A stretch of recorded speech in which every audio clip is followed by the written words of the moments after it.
Breaking news చూస్తున్నాం. ప్రధాని మోడీకి ఏసీసీ చీఫ్ మల్లికార్జున ఖర్గే అగ్రనేతలు రాహుల్ గాంధీ లేఖలు రాశారు.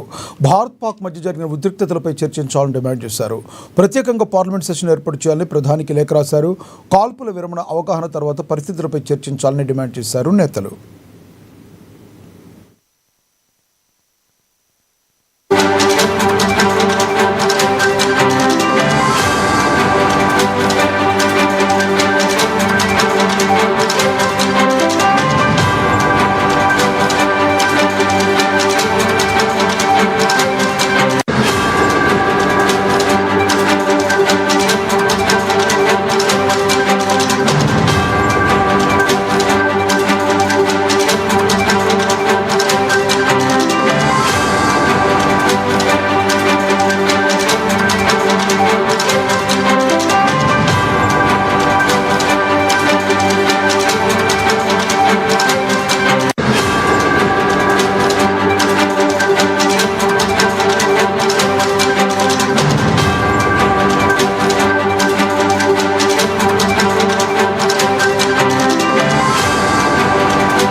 ప్రధాని మోడీకి ఏఐసీసీ చీఫ్ మల్లికార్జున ఖర్గే అగ్రనేత రాహుల్ గాంధీ లేఖలు రాశారు.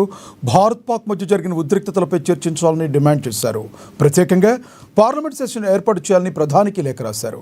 కాల్పుల విరమణ అవగాహన తర్వాత పరిస్థితులపై చర్చించాలని డిమాండ్ చేశారు నేతలు. ఇక ఇదే విషయానికి సంబంధించి మరింత సమాచారాన్ని మా ప్రతినిధి రమేష్ ఫోన్ ద్వారా అందిస్తారు.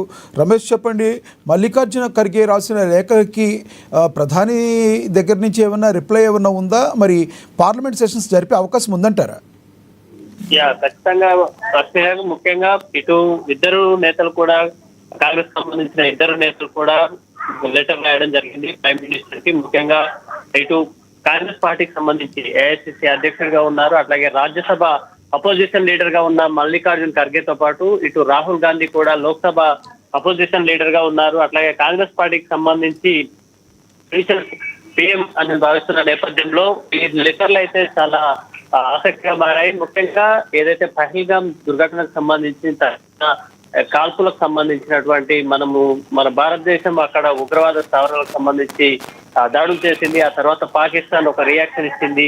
ఆ తర్వాత మన భారత్ సైన్యాలు కూడా అదే స్థాయిలో తిప్పి సమాధానం అయితే చెప్పింది పాకిస్తాన్ సంబంధించి. అయితే తాజాగా అమెరికా జోక్యంతో కాల్పుల విరమణ చేపడుతున్నట్టు కూడా ఇటు ఇండియా పాకిస్తాన్ రెండు కూడా ప్రకటించాయి. అయితే దీనికి సంబంధించి అత్యవసరంగా పార్లమెంటు స్పెషల్ సెషన్ పెట్టాలి అనేది నిర్వహించాలనేది కూడా ఇద్దరు నేతలు కూడా ప్రైమ్ మినిస్టర్ కు లేఖల ద్వారా కోరడం జరిగింది. ముఖ్యంగా పహల్గామ్ టెర్రరిజం అట్లాగే ఆపరేషన్ సింధూర్ ఆ తర్వాత సీజ్ ఫైర్ సంబంధించి ఫస్ట్ అనౌన్స్మెంట్ ఏదైతే ఉందో అది వాషింగ్టన్ డీసీ నుంచి వచ్చింది. ఆ తర్వాత మన ఇండియా గవర్నమెంట్ చెప్పింది, ఆ తర్వాత పాకిస్తాన్ చెప్పింది అనేది స్పెసిఫిక్ గా మల్లికార్జున్ ఖర్గే కూడా తన లేఖలో పేర్కొన్నారు. అయితే సీజ్ ఫైర్ చర్చల్లో భాగస్వామ్యం, చర్చల్లో సంధి సయోధ్య చేసినప్పటికీ కూడా అమెరికా డీసీ చేయాల్సినటువంటి ప్రకటన కాదు. ఇటు ఇండియా కానీ అటు పాకిస్తాన్ కూడా మొదటగా ఈ ప్రకటన చేయాల్సి ఉందేమో అనేది మల్లికార్జున్ ఖర్గే లేఖ ద్వారా ఏమన్నా ఆలోచిస్తున్నట్టుగా కూడా కొంత పేర్కొనవచ్చు. అయితే ఏదేమైనప్పటికీ ఇట్లాంటి ఒక పరిస్థితి అయితే ఎవరు ఊహించినటువంటి పరిస్థితులలో అయితే ఇరు దేశాలు కూడా ఒక చాలా రోజులు దాదాపు 6 రోజులు. అయితే రమేష్ ప్రధానంగా చూసుకుంటే ఈ ఏదైతే ఆపరేషన్ సింధూర్ తదనంతరం జరిగిన పరిణామాలు ఒక రకంగా రాజకీయం మలుపు ఏమైనా తీసుకుని అనుకోవచ్చుగా. ఎందుకంటే ఈ ఏదైతే ఈ శాంతి చర్చలు అనేది జరగడంలో ఈ ట్రంప్ జోక్యాన్ని అంత గతంలో ఇందిరాగాంధీ మాటల్ని కాంగ్రెస్ వారు చెప్పడం ఇవన్నీ చూస్తుంటే రాజకీయ టర్న్ తీసుకుందామని అనుకోవచ్చా మనం? అయితే ప్రస్తుత రాజకీయంగా అంటే కొంత ఇటు బీజేపీ కాంగ్రెస్ కు సంబంధించిన అంశంగానే కాకుండా ఇది జాతీయ స్థాయి సమస్యగా అట్లాగే పాక్ ఇండియా మధ్య కూడా సుదీర్ఘకాలంగా మనకు ఘర్షణ వాతావరణం అయితే ఉంది లక్ష్మీనాగ్. ఈ నేపథ్యంలో అంటే కాల్పుల విరమణ చేపట్టినప్పటికీ కూడా గతంలో అనేక సార్లు కూడా ఇండియా పాకిస్తాన్ మధ్య వార్లు జరిగినటువంటి పరిస్థితి ఉంది. గతంలో అనేక లాంగ్ టర్మ్ కాలం కూడా ఇండియా కేంద్ర ప్రభుత్వంలో కాంగ్రెస్ ఎక్కువ కాలం పరిపాలించింది. అందులో ముఖ్య నేతలుగా జవహర్లాల్ నెహ్రూ గాని, ఇందిరాగాంధీ గాని, రాజీవ్ గాంధీ గాని, అట్లాగే మొన్నటి వరకు మన్మోహన్ సింగ్ ప్రధానమంత్రిగా కూడా తనదైన మార్కులు చూపించడం జరిగింది. ముఖ్యంగా విదేశీ వ్యవహారాల సంబంధాలలో కానీ, ద్వైపాక్షిక సంబంధాల్లో కానీ, ఇట్లాంటి యుద్ధ వాతావరణంలో కూడా వారు తమదైన మార్కులు చేపట్టడం జరిగింది. ముఖ్యంగా ఆర్థిక శాఖ మంత్రిగా కూడా మన్మోహన్ సింగ్ పనిచేశారు. అట్లాంటి అనుభవాలు వారికి ఉపయోగపడ్డాయి. అయితే గతంలో బంగ్లాదేశ్ కు విభజన సంబంధించి కానీ ఆ నేపథ్యంలో అమెరికా కూడా ఇలాగే జోక్యం చేసుకున్న సందర్భంలో ఇందిరాగాంధీ మొండి ధైర్యంతో ముందుకెళ్ళింది. అమెరికా ఏదైనా చేసుకోవచ్చు, మీ ఇష్టం చేసుకోండి, ఇండియా ఒక క్లియర్ కట్ లైన్ మీద ఉంది, అదే ప్రొసీడ్ అవుతాం అనేది ఒక ఇండికేషన్ చెప్పి మన ప్రభుత్వం ఏదైతే చేయదలుచుకుందో అలాంటి యాక్షన్ ని దిగింది.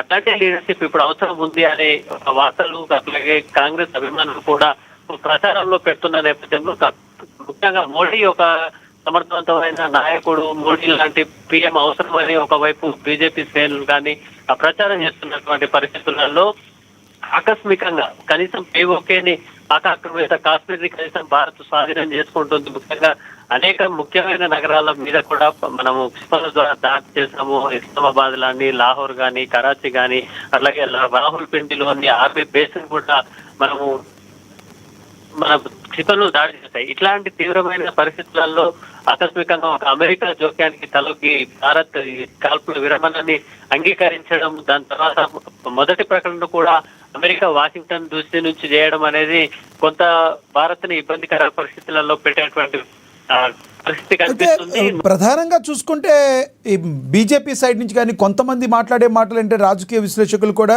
గతంలో POK ఏదైతే ఉందో ఈ కాంగ్రెస్ హయాంలో వెళ్ళి POKని కూడా ఆక్రమించుకుని ఆ తర్వాత POKని కూడా వదిలేసిన పరిస్థితి ఆఫ్టర్ యుద్ధం అనంతరం. మరి అది మరిచిపోయి ఈరోజు కాంగ్రెస్ నేతలు ఇలా మాట్లాడటం సరైనది కాదు, దేశ సౌలభ్యత దృష్ట్యా తీసుకున్న నిర్ణయాల్ని రాజకీయం చేయాలని చూడొద్దన్న మాటలను ఏ రకంగా చూడాలంటారు? అయితే లక్ష్మీనాగ్ మనం ఒకటి ఆలోచించాలి. POKనే కాదు, పాక్ భూభాగాన్ని కూడా గతంలో భారత్ స్వాధీనం చేసుకుంది. చర్చలలో భాగంగా ముందు అంటే కేవలం POK వరకే చెప్పొచ్చు కానీ POKతో పాటు పాక్ భూభాగాన్ని కూడా మనం గతంలో స్వాధీనం చేసుకున్నాం. సుమారు 1000 సంఖ్యలో సైనికులని బందీలుగా తీసుకొని రావడం జరిగింది మన ఇండియన్ ఆర్మీ. కానీ చర్చలు వచ్చినప్పుడు ఒక చర్చ ఇరు దేశాల మధ్య చర్చలు అనేది 2 దేశాల మధ్యనే జరగదు, ప్రపంచ దేశాలు కూడా అందులో పాల్గొంటాయి. ఒక డిస్కషన్ జరిగినప్పుడు దానికి అనుగుణంగా ఏ నిర్ణయం అయినా మనం పాటించాల్సి వస్తుంది. కాబట్టి ఆ నిర్ణయం మేరకే POK కూడా అప్పగించినటువంటి మాట వాస్తవమే. కానీ చర్చలు అన్నప్పుడు ఒక పెద్ద మనసులో వ్యవహారం జరిగినప్పుడు వారు ఏదైతే నిర్ణయం చేస్తారో మనకు ఇష్టం ఉన్నా లేకున్నా మనము డామినేటింగ్ పొజిషన్ లో ఉన్నప్పటికీ కూడా దానికి కట్టుబడి ఇండియా యుద్ధంలో వెనక్కి తగ్గిన మాట వాస్తవమే. కానీ దీన్ని రాజకీయ కోణంగా చూడాల్సిన అవసరం లేదు. కేవలం ద్వైపాక్షిక సంబంధాల నేపథ్యంలో అట్లాగే భారత్ అనేది ప్రపంచ దేశాలతో ఎలా సంబంధాలను నెరవేరుస్తుంది అనే ఆ కోణంలోనే చూడాలి మనం. ఎందుకంటే భవిష్యత్తు దృష్ట్యా మనం భారత్ అనేది కేవలం ఏకపక్షంగా మనం తీవ్రంగా స్వాధీనం చేసుకున్నాం, అట్లాగే పాక్ భూభాగాన్ని స్వాధీనం చేసుకున్నాం కదా అని అక్కడే ఉండిపోలేము. ఎందుకంటే భవిష్యత్తులో అయితే చివరిగా చెప్పండి, ఏదైతే ఈ మల్లికార్జున ఖర్గే లెటర్ రాశారో దీనికి ఎంతవరకు ప్రధాని సైడ్ నుంచి కానీ కేంద్ర ప్రభుత్వం నుంచి కానీ రెస్పాండ్ వచ్చే అవకాశం ఉంది? పార్లమెంటరీ సెషన్ జరిగే అవకాశం ఉందంటారా దీని మీద ఇప్పుడున్న సిచ్యువేషన్లో? ఖచ్చితంగా లక్ష్మీనాగ్, ఇద్దరు ప్రతిపక్ష నేతలు కూడా కోరుతున్నారు. అలాగే ప్రధాన ప్రతిపక్షంగా కూడా కాంగ్రెస్ పార్టీ ఉంది. అట్లాగే దేశంలో కూడా ఒక ఉద్రిక్త వాతావరణం గత వారం రోజుల నుంచి ఉంది. ముఖ్యంగా పాకిస్తాన్ వంటి దేశంతో, దాయాది దేశంతో మనము యుద్ధం కానీ కాల్పులు కానీ జరుపుకుంటున్న నేపథ్యంలో కొంత ప్రజలకు కూడా సమాచారం అనేది నిర్దిష్టమైన సమాచారం, సమగ్రమైనటువంటి సమాచారం చేరాల్సి ఉంటుంది. దానికి పార్లమెంటు వేదికగా కూడా చర్చ జరగాల్సి ఉంటుంది. ముఖ్యంగా మీరు చెప్పినట్టుగా రాజకీయ కోణాలు ఉన్నాయా, లేదా ఇతరులు ఎవరైనా దీన్ని మిస్యూజ్ చేస్తున్నారా, లేదా మన ఇంటిగ్రిటీకి సంబంధించి భారతదేశ సార్వభౌమాధికారం కానీ అట్లాగే ఇంటిగ్రిటీ సమగ్రతకు సంబంధించిన అంశం కాబట్టి ఇట్లాంటి విషయాలపై పార్లమెంటు ద్వారా ఒక మెసేజ్ పాస్ ఆన్ చేయాల్సినటువంటి అవసరం ఉంది. సమావేశాల ద్వారా మాత్రమే ఇటు ఇండియన్ ప్రజలకు కానీ అటు ప్రపంచ దేశాలకు కానీ ఇండియా ఏం చెప్పబోతుంది అనేది ఒక ఉంటుంది. కాబట్టి రమేష్, దీన్ని ఇంతవరకు ప్రధాని మోడీ ఇంతవరకు స్పందించలేదు. దీన్ని పార్లమెంటరీ సెషన్లో చెప్పడం కంటే ప్రధాని మోడీ ఒక తనకంటూ ఏమి చెప్పదలుచుకున్నారో ఆయన ఒక ప్రెస్ మీట్ పెట్టి చెప్తే దానికి సమాధానం దొరకొచ్చండి కదా. కానీ పార్లమెంట్ సమావేశాలు పెట్టాలి అనడంలో ఏ కోణం ఉందని చెప్పి మరి అడుగుతున్న మాటలను ఏ రకంగా చూడాలి?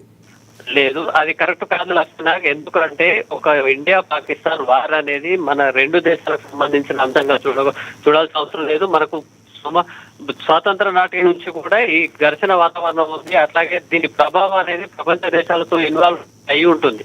కాబట్టి పార్లమెంటు సమావేశాలు నిర్వహించాల్సినటువంటి పరిస్థితి అయితే ఖచ్చితంగా ఉంది. ఎందుకంటే ఇట్లాంటి అత్యవసర సమావేశాలు వచ్చినప్పుడు అట్లాగే ఎమర్జెన్సీ టైం అంటాం మనం జనరల్ గా. ఎమర్జెన్సీ టైంలో మనం పార్లమెంటు ద్వారానే దేశానికి ఏదైనా మెసేజ్ ఇస్తాము. అట్లాగే ఇది రాజకీయ కోణంగా చూడటం లేదు, చూడాల్సిన అవసరం లేదు అని కూడా కాంగ్రెస్ పార్టీ ముందు నుంచి స్పష్టంగా చెప్తుంది. దేశానికి సంబంధించిన అంశము.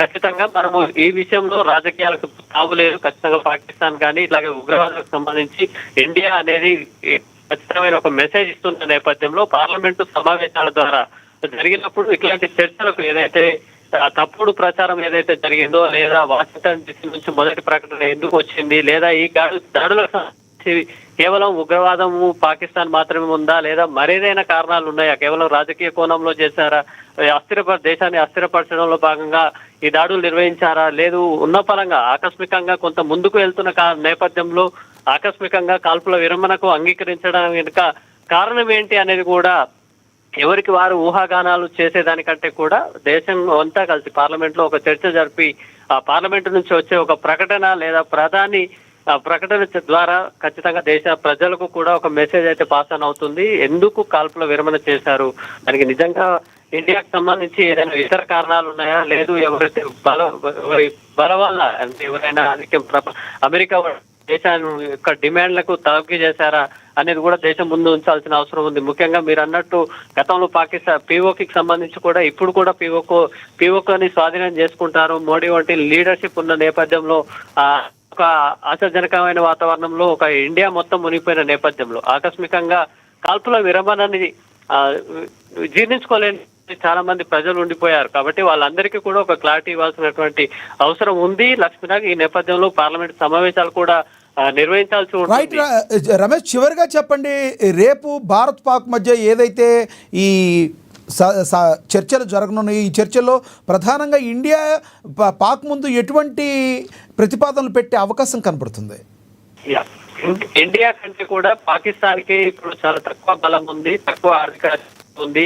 అట్లాగే ఇండియాను ఢీకొనేటువంటి శక్తి కూడా పాకిస్తాన్ కి అయితే లేదు లక్ష్మీనాథ్. కాకపోతే చైనా లాంటి ఇంటర్నల్ గా సపోర్ట్ చేసే వాళ్ళు కానీ, లేదా మొన్న దొరికినటువంటి ఆయుధాలకు సంబంధించి టర్కీ దేశం నుంచి వచ్చినట్టుగా కూడా మన ఆర్మీ గుర్తించింది. సో ఇలాంటి దేశాలు ఎందుకు ఉగ్రవాదాన్ని సపోర్ట్ చేస్తున్నాయనే విషయాన్ని భారత్ ప్రశ్నించే అవకాశం ఉంది. దాంతో పాటు అనేక దశాబ్దాలుగా సమస్యలు ఉన్నప్పటికీ కూడా ఉగ్రవాదాన్ని ప్రోత్సహించకూడదు. ఏదైనా ఇతర సమస్యలు మనకు పీఓకే కానీ అట్లాగే అరుణాచల్ ప్రదేశ్, గుజరాత్, పంజాబ్ రాష్ట్రాలకు సంబంధించి ఎప్పటికప్పుడు అస్థిరపరిచేటువంటి ప్రయోగాలు చేస్తున్నారు. అట్లాగే దాంతో పాటు జమ్మూ కాశ్మీర్ తో ఇటు పాకిస్తాన్ ఇటు చైనా రెండు దేశాలు కూడా మన భూభాగాన్ని ఆక్రమించుకునేటువంటి ప్రయోగాలు చేస్తున్నప్పటికీ కూడా మన ఇండియా కొంత సంయమనం పాటిస్తుంది. ముఖ్యంగా చర్చల ద్వారా ఈ సమస్యను పరిష్కరించుకుంటా రెండు దేశాల సమస్యలని ఉగ్రవాదాన్ని విడివిడిగా చూస్తున్న నేపథ్యంలో ఇట్లాంటి దాడులు చేయడం ద్వారా భారత్ ను అస్థిరపరిచే కుట్రలకై మాత్రం రేపు ప్రశ్నించేటువంటి అవకాశం ఉంది. ఎన్నిసార్లు చెప్పినా పాకిస్తాన్ కానీ ఇటు ఉగ్రవాదాన్ని ప్రోత్సహించడం కానీ ఇలాంటి దశ ఏదైతే ఉందో ఇది ఖచ్చితంగా మూడు ప్రపంచ దేశాలకు నష్టం కలిగించే అవకాశం ఉంది. కాబట్టి మొన్న ఉగ్రవాదులకు సంబంధించి పహల్గాం దాడిగా ఘటన తర్వాత కానీ లేదా మనం చేసినటువంటి స్థావరాల గుర్తింపు ఉగ్రవాద స్థావరాల గుర్తింపు కూడా పాక్ విభాగంలో ఉన్నట్టుగా కూడా ఆర్మీ అయితే గుర్తించింది. దీన్ని ఇప్పటికే కేంద్ర ప్రభుత్వం కూడా నిర్ధారించింది. ఈ అంశాలను కూడా రేపు చర్చలో పెట్టేటువంటి అవకాశం ఉంది. ఉగ్రవాదంపై ప్రపంచ దేశాలంతా కూడా సీరియస్ గా ఉన్న నేపథ్యంలో భారత్ కే మద్దతు పెరిగేటువంటి అవకాశం అయితే ఉంది. Lakshminath, thank you Ramesh.